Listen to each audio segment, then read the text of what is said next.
এক, দুই, তিন, চার, পাঁচ, ছয়, সাত, আট, নয়, 10, 11, 12, 13, 14, 15।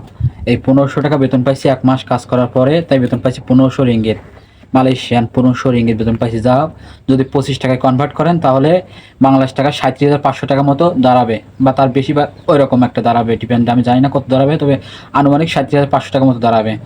তো যে সকল ভাইরা বলেন যে স্বপ্নগুলো পূরণ হলে ফিরে যাবো মায়ের কোলে, তো আজকের কথাগুলো তাদেরকে নিয়ে।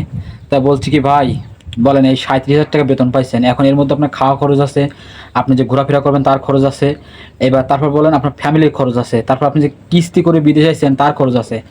এখন আপনি বলেন যে আপনার স্বপ্নগুলো কিভাবে পূরণ করবেন? এই 37,500 টাকা যদি আপনি পার মান্থ বেতন পান, তাহলে এই থেকে আপনি কি সেভিং করবেন, আর কি পরিবারের জন্য রাখবেন, আর কি খাবেন বলেন?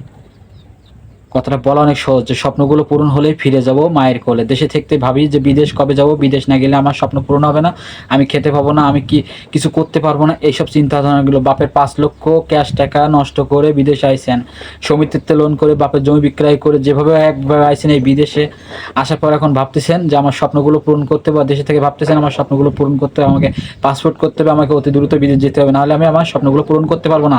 তো আজকে কথাগুলো শুধু তাদেরকে নিয়ে। দেখেন ভাই, আমিও আইছিলাম আপনার স্বপ্নগুলো পূরণ করতে, কিন্তু এই অল্প টাকা বেতন পেয়ে আমি আমার স্বপ্নগুলো কীভাবে পূরণ করবো বলুন? কিস্তি আছে, পরিবার আছে, এই পরিবারের পিছনে সময় দিয়ে, নিজের কিস্তির টাকা দিয়ে এখন যে স্বপ্নগুলো পূরণ করব, এটাই তো হচ্ছে না। মনে করছিলাম 3 বছর থাকবো, 3 বছরে 3 5 15 লাখ টাকা আমার ক্যাশ হবে, চলে গিয়ে আরামসে আমার চলে যাবে। কিন্তু এখন ভাবছি 15 লাখটা তো দূরে যাক, 15টা পয়সা এখন 1 বছরের মধ্যে ইনকাম করতে পারি নাই।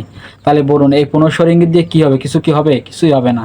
জাস্ট শুধুমাত্র কষ্ট ছাড়া এই বিদেশের মাটিতে নিজের স্বপ্ন তো পূরণ হওয়া দূরে যাক, নিজের ঘুমে পূরণ হয় না। সকালের ঘুম যে পূরণ করে, এটাই সকালে ঘুম চোখে নিয়ে আমি না, আমার মতো হাজারো প্রবাসী আছে যারা চোখে ঘুম নিয়ে প্রতিদিন ডিউটিতে যায়। আর খাওয়ার কথা কি বলবো, যতই বলুক না কেন প্রবাসীরা ভালো খায়, আসলে ভালো খায়, খারাপ খায় না, কিন্তু তাদের খেয়ে তৃপ্তি ওঠে না, কেননা এতটা কষ্টের মধ্যেও তাদের পারিবারিক পরিশ্রম, পারিবারিক চিন্তা, সংসারের চিন্তা, কেননা কেউ পরিবার ফেলে দিয়েছে, কেউ বউ ছেলে সন্তান ফেলিয়ে এই প্রবাসের মাটিতে পাড়ি জমিয়েছে। আসলে বলতে পারবো না তাদের স্বপ্নগুলো পূরণ হবে কি, বলতে পারবো না, তবে সবাই চেষ্টা করে কম বেশি তাদের স্বপ্নগুলো পূরণ করে দেশে যাওয়ার। কিন্তু বলুন এই টাকা বেতন পেয়ে যদি একজন প্রবাসী কীভাবে ডেভেলপমেন্ট হবে?